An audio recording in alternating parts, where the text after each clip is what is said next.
Қайырлы күн достар, бүгін біз сіздермен үй жағдайында компот дайындайтын боламыз.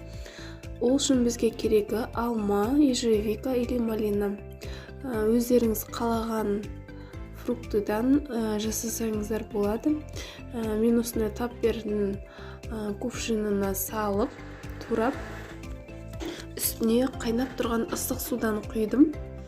Одан кейін бетін жауып, кішкене ыстығы басылғанша бөлме температурасында кішкене суылғаннан соң холодильникке салып, салқындатып ішсеңіздер болады.